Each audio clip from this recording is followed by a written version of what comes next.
Paid പരിപാടിയാണെന്ന്. ഇതൊന്നും യഥാർത്ഥ പ്രവർത്തകരല്ല. ഇതിന്നിപ്പോൾ തലസ്ഥാനത്ത് നടത്തുന്ന പ്രതിഷേധം കണ്ടല്ലോ, അതിൽ പ്രധാനപ്പെട്ട നേതാക്കളെ ഞാൻ അവിടുന്ന് റഹീസാണ് റിപ്പോർട്ട്. റഹീസ് പറയുന്നു, ഞാൻ ഇത്ര കാലമായി ഇവിടുന്ന് റിപ്പോർട്ട് ചെയ്യുന്നു, നമുക്കറിയാത്ത ആരൊക്കെയോ വന്നിട്ടാണ് അവർ പ്രസംഗിച്ചു പോകുന്നത്. അപ്പോൾ ഒരാൾക്കൂട്ടത്തെ സൃഷ്ടിക്കുകയാണ്, പെയ്ഡ് പരിപാടിയാണ്. ഈ പെയ്ഡ് പരിപാടി എങ്ങനെയാണ് നടക്കുന്നത്? ഇതിന് കോൺഗ്രസ് നേതൃത്വം യെസ് മൂളുകയാണോ ചെയ്യുന്നത്? അല്ലെങ്കിൽ അതിനെ പൂർണ്ണമായും അപലപിച്ച് രംഗത്ത് വരണമെന്നേ, പ്രതികരിക്കണമെന്നേ? എന്താണ് പ്രതികരിക്കാത്ത? എന്താണ് ഭയക്കുന്നത്? ഇതാണോ നിങ്ങൾക്ക് വോട്ട് തരാൻ പോകുന്ന ഈ 100 സീറ്റ് എന്ന പ്രതീക്ഷ നടത്തി തരാൻ പോകുന്ന ആൾക്കൂട്ടം ഇവരാണോ? അതായത് ഒരു പെയ്ഡ് ടീം കുറെ പോസ്റ്ററുകൾ ഇടുന്നു, ആ പെയ്ഡ് ടീം തന്നെ അതിന് ലൈക്ക് ഇടുന്നു, അവർ തന്നെ അത് ഷെയർ ചെയ്യുന്നു. ഇതിങ്ങനെ നമ്മൾ തുറക്കുമ്പോഴേക്കും ഇതിങ്ങനെ വരികയാണ്. അത്രയേ ഉള്ളൂ. ഇതിങ്ങനെ വന്നുകൊണ്ടിരിക്കുകയാണ്. ഇതിനെ അപലപിക്കാൻ തയ്യാറായിട്ടില്ലെങ്കിൽ കോൺഗ്രസിന് വലിയ വില കൊടുക്കേണ്ടി വരും. നിങ്ങൾക്ക് അടുത്ത തെരഞ്ഞെടുപ്പുമായി ബന്ധപ്പെട്ട് വലിയ പ്രതീക്ഷകളാണല്ലോ. ഇപ്പോൾ മാധ്യമപ്രവർത്തകരോട് എടുക്കുന്ന നിലപാടിൽ വിവിധ രാഷ്ട്രീയ പാർട്ടികൾ പല ഘട്ടങ്ങൾ പല രൂപത്തിലൊക്കെ പെരുമാറിയിട്ടുണ്ട്. പക്ഷെ ഇവിടെ എന്തുകൊണ്ടാണ് വ്യത്യസ്തമാകുന്നത്? എന്താണ് വിഷയം എന്നുള്ളതാണ്. ഈ വിഷയത്തെ ഒരു സാമാന്യവൽക്കരിച്ചുകൊണ്ട് രണ്ട് വ്യക്തികൾക്കിടയിലെ വിഷയമല്ലേ? നിങ്ങൾ എന്തിനാണ് ഇടപെടുന്നത്? സ്വകാര്യ വിഷയമല്ലേ? ഈ രൂപത്തിൽ പ്രതികരിച്ചുകൊണ്ടിരിക്കുകയാണ്. ഇത് സ്വകാര്യ വിഷയമാണോ? എത്ര പേരുടെ വിഷയങ്ങളാണ് പുറത്തേക്ക് വന്നത്? സ്വകാര്യ വിഷയമാണോ? ഗർഭചിത്രം നടത്തുന്നു, ഒരു കാമുകനും കാമുകിയും തമ്മിലുള്ള സ്വകാര്യ വർത്തമാനം, അതിൽ ഒരാൾക്ക് ഗർഭചിത്രം നടത്താൻ താല്പര്യമില്ല, അപ്പോൾ അവർ തമ്മിൽ തർക്കിക്കുന്നു. ആ തർക്കമാണോ നിങ്ങൾ പുറത്തേക്ക് കൊണ്ടിരുന്നത് എന്ന് ചോദിക്കുകയാണ്. എന്ത് തരത്തിലാണ് ചോദിക്കുന്നത്? ആ പെൺകുട്ടി ഇപ്പോഴും അവിടെ വേദന അനുഭവിച്ച് ട്രോമയിൽ കഴിയുകയാണ്.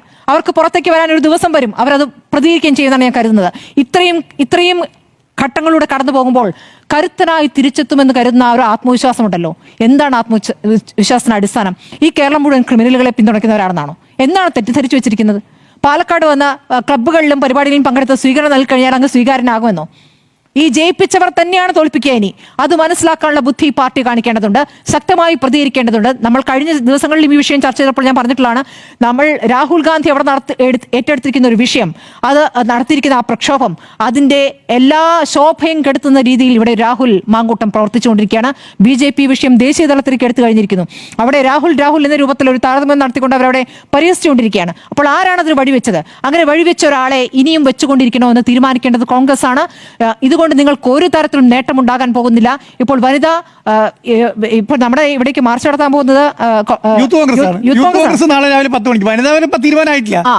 മഹിളാ കോൺഗ്രസ് എന്നുള്ള സൂചനകൾ നേരത്തെ കേട്ടിരുന്നു. അങ്ങനെയാണ് മഹിളാ കോൺഗ്രസ്സുകാരെ എന്ത് തരത്തിൽ നിർബന്ധിക്കുന്നുണ്ടാവണമെന്ന് ആലോചിച്ചു. അവർക്ക് എന്നിട്ട് തീരുമാനിക്കാൻ കഴിയുന്നില്ല എന്നതാണ്. അതാണ്. അപ്പോൾ ഇതാണ് ഇത് കേരളം ഇതൊക്കെ കാണുന്നുണ്ടെന്ന്. എന്തൊക്കെയാണ് ശബ്ദരേഖ പുറത്തു വന്നത്? ഇതൊരു സ്വകാര്യ പരിപാടിയല്ല, സ്വകാര്യമായ വിഷയമല്ല. ഇത് എന്തുകൊണ്ട് നമ്മൾ ചർച്ച ചെയ്യുന്നത്? നമുക്ക് ഒരു ഇക്കിളി വാർത്ത കൊടുത്ത് നമുക്ക് ഒരു മഞ്ഞപ്പത്രത്തിന്റെ രൂപത്തിലേക്ക് പോകാനൊന്നും നമ്മൾ ഉദ്ദേശിക്കുന്നില്ല. നമ്മൾ ഇതിൽ കണ്ണിൽ മനുഷ്യത്വരഹിതമായി പെരുമാറിയിരിക്കുന്ന വിഷയമാണ് ഇത് ഉന്നയിച്ചിരിക്കുന്നത്. അതിന്റെ ഗൗരവം ഉൾക്കൊണ്ടുകൊണ്ടാണ് ഉന്നയിച്ചിരിക്കുന്നത്. ആ ഗൗരവം പാർട്ടി ഉൾക്കൊണ്ടു എന്നാണ് ഒരു ഘട്ടത്തിൽ പറഞ്ഞിരുന്നത്. പക്ഷെ ഇപ്പോൾ പ്രതികരിക്കുന്നില്ല. ഈ നടക്കുന്ന പേക്കൂത്തുകളോട് പ്രതികരിക്കുന്നില്ല എന്നുള്ളതാണ്.